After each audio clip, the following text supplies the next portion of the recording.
नमस्कार, bulletin 13 news मध्ये आपले स्वागत आहे।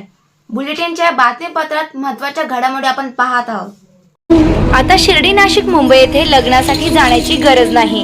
येवल्यातच घेऊन आले आहे वर्मा लॉन्स, तुमच्या सर्व समारंभासाठी एकमेव भव्य ठिकाण। तुमच्या जीवनातील खास क्षणांना सुंदर आणि अविस्मरणीय बनविण्यासाठी योग्य ठिकाणाची निवड महत्त्वाची असते। त्या प्रत्येक स्वप्नपूर्ती क्षणांसाठी वर्मा लॉन्स आहे। विस्तीर्ण व हिरवळयुक्त प्रशस्त लॉन, प्रशस्त पार्किंगसह अनेक सुविधा, सर्व काही एकाच ठिकाणी। प्रशस्त पार्किंगसह अनेक सुविधा। वर्मा लॉन्स, ठिकाण येवला, नाशिक रोड, एरंडगाव। एक वेळ अवश्य भेट द्या।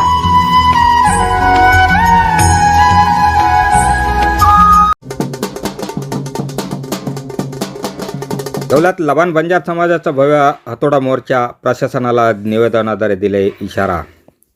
नमस्कार, बुलेटिन 13 डिजिटल न्यूजमध्ये आपले स्वागत आहे। पाहूया येवला तालुक्यातील एक अत्यंत महत्त्वाची बातमी। येवला शहरात आज लबान बंजार समाजाच्या शेतजमीन गैरव्यवहार प्रकरणी आणि विविध प्रलंबित मागण्यासाठी लालसेना छावा संघटना, लबान संघटना आणि क्रांतीवीर सेना यांच्या वतीने भव्य हातोडा मोर्चा काढण्यात आला।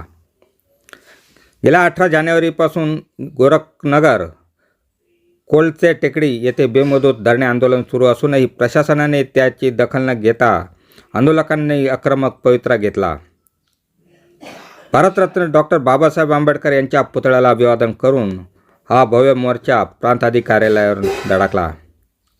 या मोर्चाचे मुख्य नेतृत्व आणि मागण्या माजी खासदार हरिभाऊ राठोड, मायाराम नवले आणि लाल सेनेचे उत्तर महाराष्ट्र अध्यक्ष कॉम्रेड जितेंद्र गायकवाड यांच्या नेतृत्वाखाली हा मोर्चा काढण्यात आला होता। यावेळी आंदोलकांनी प्रशासनाविरुद्ध जोरदार घोषणाबाजी केली।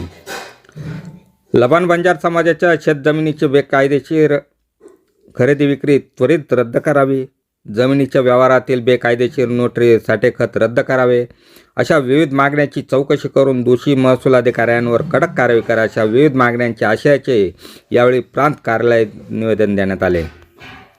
प्रशासनाने जर या मागण्यांची वेळीच दखल घेतली नाही तर आगामी काळात आंदोलन आणि अधिक तीव्र करण्याचा इशारा यावेळी देण्यात आला। या मोर्चा प्रसंगी सर्व संघटनांचे पदाधिकारी आणि कार्यकर्ते मोठ्या संख्येने महिलांसह उपस्थित होत्या। बुलेटिन 13 डिजिटल न्यूजसाठी ब्युरो रिपोर्ट, येवला। अशाच बातम्यांचे नवीन अपडेट जाणून घेण्यासाठी बुलेटिन 13 न्यूज मराठी चॅनलला सबस्क्राईब करा व लाईक करा।